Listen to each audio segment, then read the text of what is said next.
Hey guys, आईसैफ यानी कि interesting stories and facts में स्वागत है आपका। Facts wherever you see.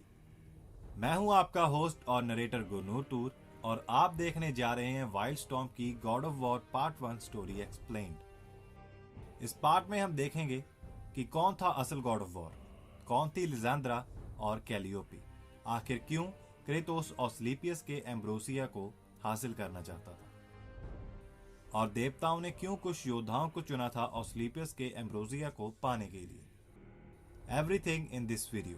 अन्य रोमांचक कॉमिक बुक स्टोरीज को देखने के लिए हमारे साथ बने रहें। And let's get started today's video.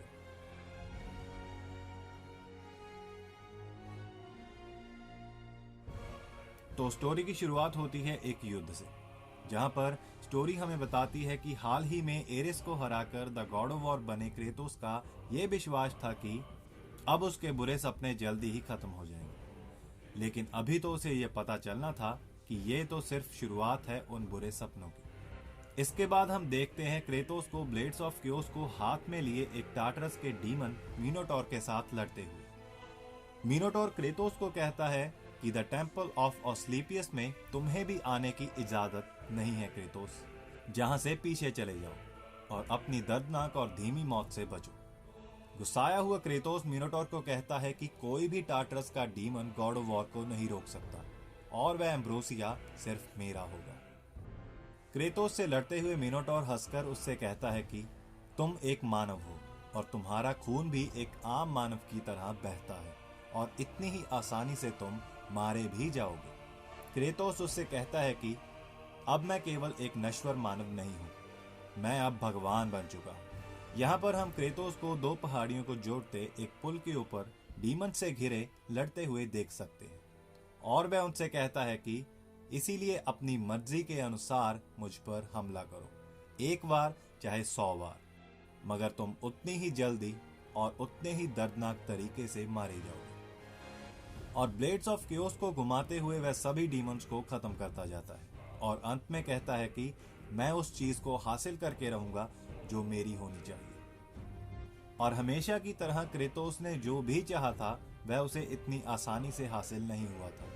एक पहाड़ के आगे खड़ा क्रेटोस उसे देख रहा होता है और फिर वह उस पहाड़ पर चढ़ने लग जाता है और एक गुफा तक पहुंचता है। वह कहता है कि सुनो ऑस्लीपियस, तुम्हारा एम्ब्रोसिया सभी को ठीक करता है। पहले भी ये एक बार मेरा था और इस बार भी ये मेरा ही होगा। और हम गुफा में पहुंचे क्रेटोस की आंखों में एक नन्हे मिनोटॉर का दृश्य देख सकते हैं। स्टोरी यहां से हमें बताती है कि उस इन्फैंट बीस्ट का दृश्य क्रेटोस की उन दूर की यादों को जगाता है, जब पहले भी एक बच्चा क्रेटोस से दया चाहता था, मगर दया के बदले में उसे मौत को सौंप दिया गया था। अब इस जगह पर क्रेटोस की आंखों में हम मिनोटॉर की जगह पर उसी बच्चे की छवि को देख सकते हैं, और पीछे से कोई क्रेटोस को कमांड देता है कि तुमने मुझे सुना बच्चे, तुम जानते हो क्या करना है। और पहाड़ी के एक छोर पर खड़े वह लोग किसी बुरे काम को अंजाम दे रहे होते हैं। वह आदमी फिर से क्रेटोस से बोलता है कि स्पार्टन्स युद्ध भूमि को बल के साथ कमान करते हैं और हम कमजोरी को अनुमति नहीं देते। तो मेरे जवान योद्धाओं, ये करो, कमजोर का नाश करो बार बार। और इस सीन में हम यंग क्रेटोस को एक लड़के के साथ खड़ा देखते हैं। क्रेटोस के हाथ में एक बच्चा पकड़ा होता है और वह उसे बड़े ही ध्यान से देख रहा होता है। पीछे से फिर उसी आदमी की आवाज आती है, तुम एक स्पार्टन हो, क्या तुम नहीं हो? स्पार्टन युद्ध में सीधे खड़े रहते हैं। तुम्हें उन हालातों को भी सहना सीखना पड़ेगा जिन्हें तुम सोच भी नहीं सकते, जब तक कि दर्द कुछ भी ना रहे और युद्ध ही सब कुछ बन जाए। और उस आदमी के इतना कहते ही क्रेटोस उस बच्चे को पहाड़ी से नीचे फेंक देता है। वर्षों के परिश्रम ने युवा क्रेटोस को कठोर बना दिया था, क्योंकि उसने अपने साथी योद्धाओं में से सबसे उग्र और सबसे शक्तिशाली बनने का प्रयास किया था, और इसीलिए एक वयस्क आदमी बनने से बहुत पहले वह अपनी किशोरावस्था में कई बार योद्धाओं को आसानी से हराने में सक्षम था। मगर एक वयस्क आदमी या एक पूर्ण योद्धा बनने से पहले उसका एक टेस्ट बाकी था। क्रेटोस एक आदमी के पास खड़ा होता है और वह आदमी उससे कहता है कि तुम अब सब में से बेहद अच्छे हो क्रेतोस, मगर कई बार सबसे महान भी हार जाते हैं। और जैसे मैं तुम्हारी उम्र का था, अब तुम्हारी बारी है एक वयस्क आदमी बनने की। तुम्हारा आखिरी इम्तिहान तुमसे तुम्हारी हर एक सुरक्षा को छीन लेगा। तुम जंगलों में जाओगे अकेले, बिना किसी हथियार के। तुम हर एक एलिमेंट को सहोगे, भूखमरी से बचना सीखोगे और रात के दानवों का सामना करोगे। और अगर तुम अंत तक जिंदा रहे तो तुम एक वयस्क आदमी और एक योग्य योद्धा बन जाओगे। इन सभी मुश्किलों से लड़ता हुआ क्रेतोस एक महान योद्धा बन जाता है। स्पार्टा और ओलंपस की शान के लिए कितने ही युद्धों को लड़ता और जीतता है।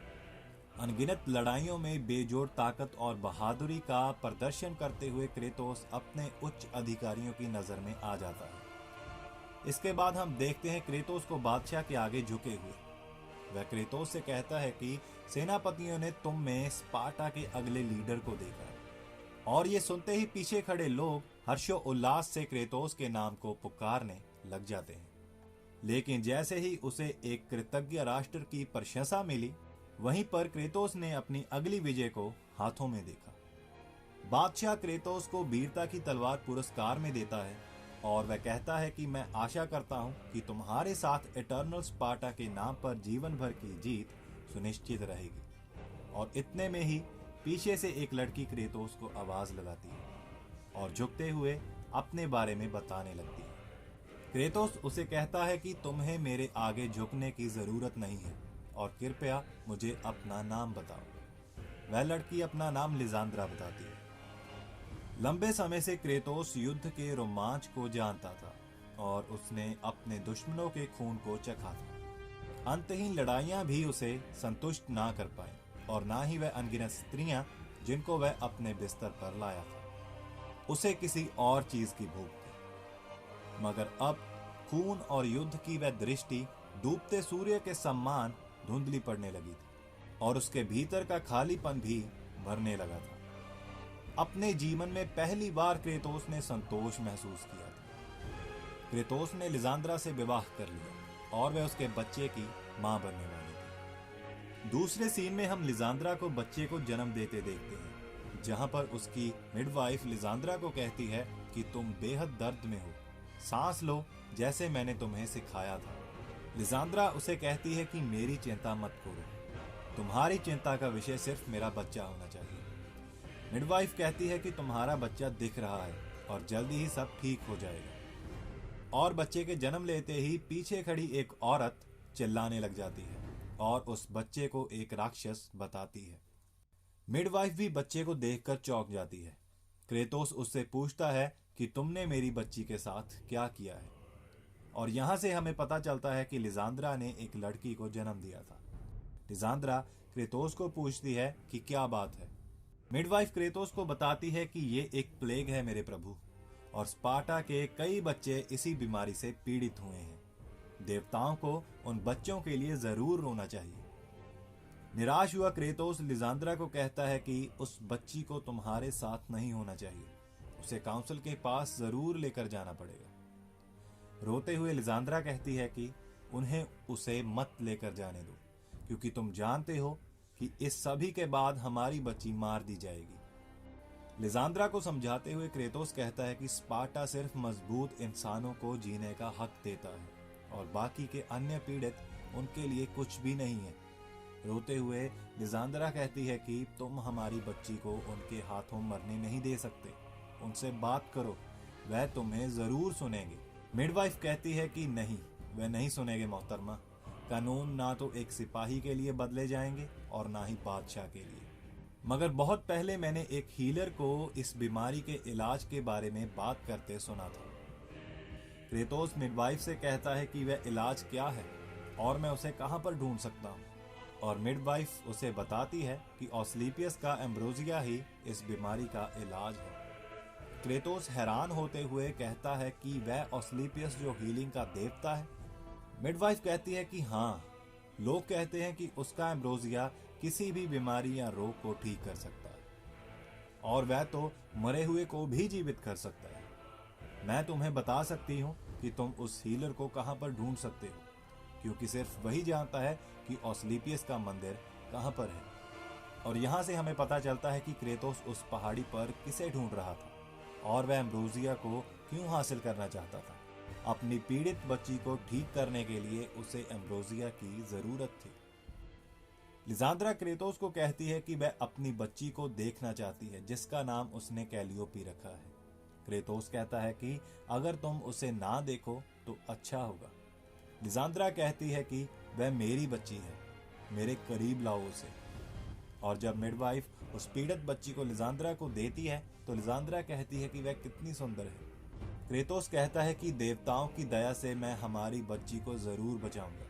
और इतने में पीछे से बादशाह के रक्षक वहां पर आ जाते हैं। क्रेतोस उनसे पूछता है कि वे यहाँ पर क्यों आए हैं।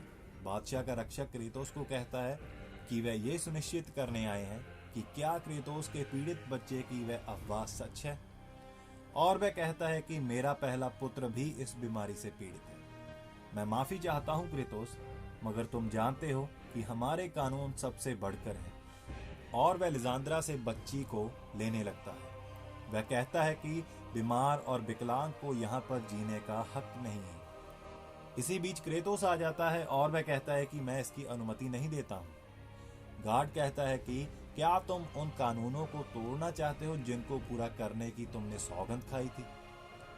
इतने में लिसांद्रा कहती है कि क्या होगा अगर वह इलाज सच में मौजूद हो जिसके बारे में मिडवाइफ बात कर रही है। गार्ड कहता है कि इससे कोई फर्क नहीं पड़ेगा, बादशाह के हुक्म की पालना जरूर की जानी चाहिए।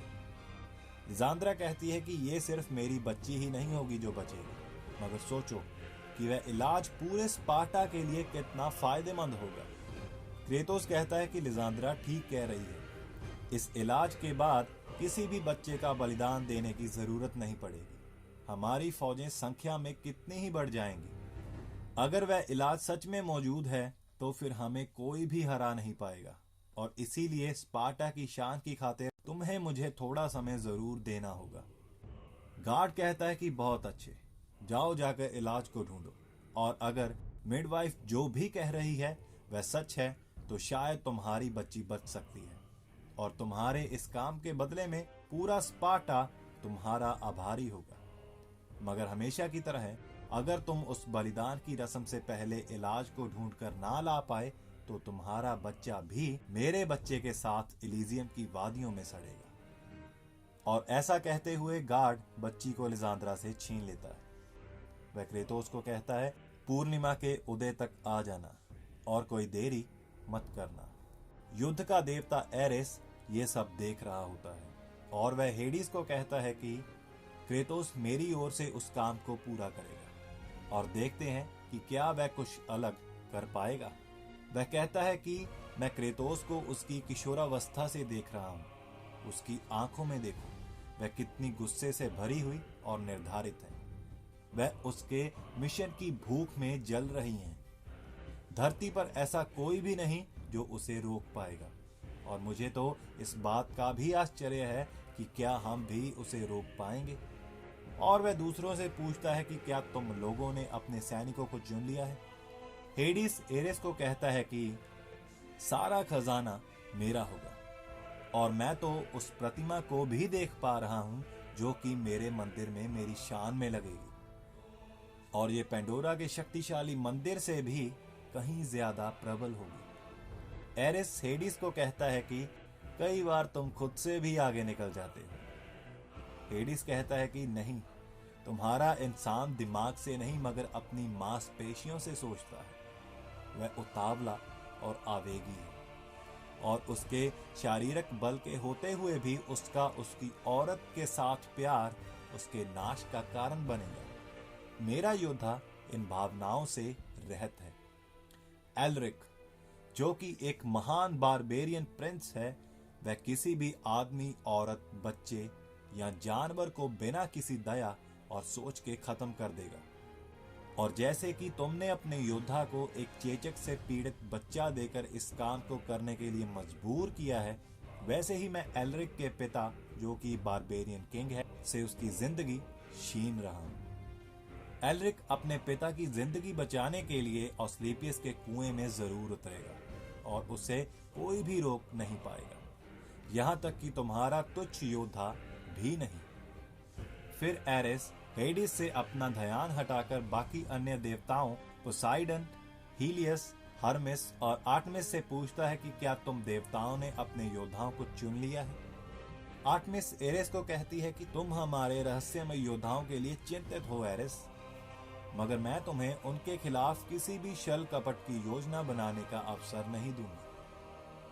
तुम्हारा योद्धा एक उचित समय पर मेरे योद्धा का सामना करेगा।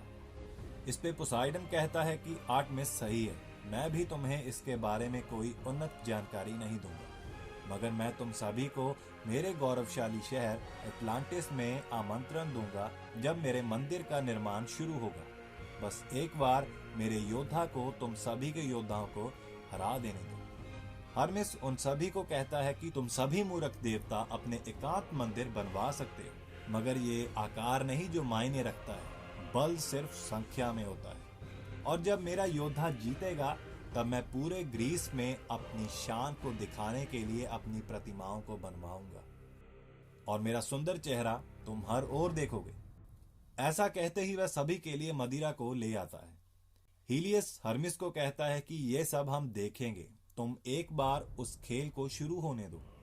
और उसके पूरा होने पर सबसे उच्च देवता दावा करेगा या करेगी अपनी जीत का।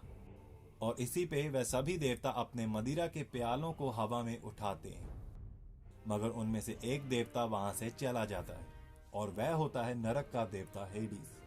वह वहां से जाते हुए उन्हें कहता है कि जाओ पियो मेरे मूर्ख भाइयों, मगर तुम सभी को पता है कि सभी मनुष्यों को एक दिन हेडिस के उग्र अधोलोक से गुजरना होगा और मैं ये देखूंगा कि तुम्हारे योद्धाओं का जहां जल्द से जल्द स्वागत किया जाए।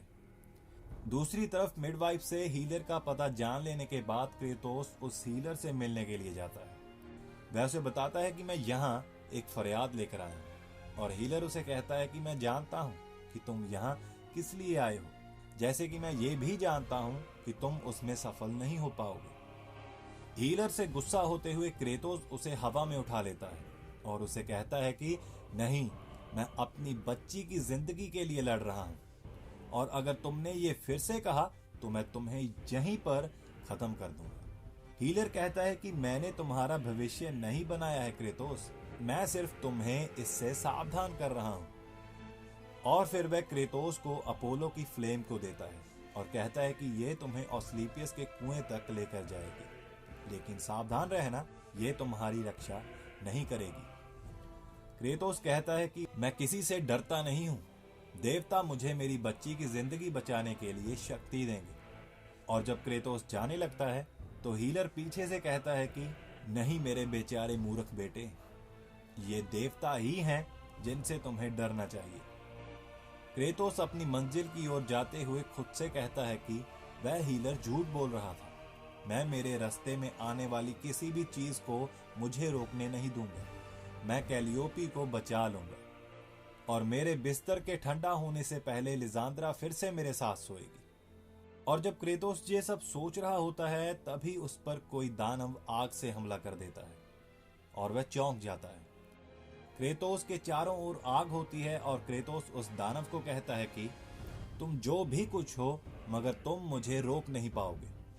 वह एक फायरी बीस्ट होता है जिसे कि हेडिस के द्वारा क्रेतोस को खत्म करने के लिए भेजा गया था। वह बीस्ट क्रेतोस से कहता है कि नश्वर मानव, मैं तुम्हारे मांस की हड्डियों को जला दूंगा और फिर तुम्हारी जली हुई लाश को खाऊंगा। क्रेतोस कहता है कि ऐसा कभी भी नहीं होगा और फिर वह दानव क्रेतोस को पकड़ लेता है और अपने मुंह की ओर ले जाने लगता है। क्रेतोस कहता है कि यह कोई ऐसा युद्ध नहीं जिसे कि मैं किसी जमीन या शक्ति को हासिल करने के लिए लड़ रहा हूं, मैं अपनी बच्ची की जिंदगी के लिए लड़ रहा हूं और मैं हार नहीं मानूंगा। फिर क्रेतोस उस दानव पर हमला कर देता है। वह दानव कहता है कि तेरा बच्चा हमारी चिंता का विषय नहीं है, हम तो सिर्फ तेरी मौत चाहते हैं। हेडिस के फायर बीस्ट की गर्जना उस अंधेरे में गूंजने लग जाती है। वह क्रेतोस को लंबे समय से भूली हुई भावनाओं से बाहर लाती है और उसे वर्तमान खतरों का एहसास करवाती है। अपने पास की भावनाओं से बाहर आ क्रेतोस एक बार फिर से वहीं ऑस्लीपियस की पहाड़ी पर उस इन्फैंट मिनोटॉर के सामने आ खड़ा हो जाता है।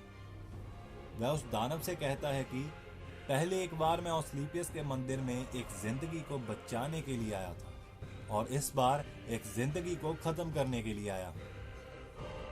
वह बीस्ट क्रेतोस पर हमला कर देता है। क्रेतोस ये समझ नहीं पाता कि वह बीस्ट आखिर है क्या। वह उसे गले से पकड़ लेता है और जोर से दूर फेंकता है, मगर वह हवा में अटक जाता है और क्रेतोस इसे देख हैरान हो जाता है। थोड़ा करीब जाने पर उसे मकड़ी का जाला दिखाई देता है जिस पे वह बीस्ट अटका होता है और कितनी ही मकड़ियां उस बीस्ट पर हमला कर देती हैं और देखते ही देखते उस बीस्ट का नामो निशान मिटा देती हैं। वह मकड़ियां क्रेतोस पर भी हमला कर देती हैं और पीछे से एक दानव मकड़ी की आवाज आती है जो कि आकार में बेहद विशालकाय होती है। वह क्रेतोस से कहती है कि मानव, अपने संघर्ष को छोड़ दो, जल्द ही सब कुछ खत्म हो जाएगा। और हम देखते हैं क्रेतोस को मकड़ियों से लड़ते हुए। क्या क्रेतोस वहां से बचकर निकल पाएगा या फिर उस बीस्ट की तरह वह भी मारा जाएगा? ये सब हम देखेंगे गॉड ऑफ वॉर के अगले पार्ट में। And that's all for today. Thank you for watching. Keep supporting, keep watching आईसैफ। Stay blessed.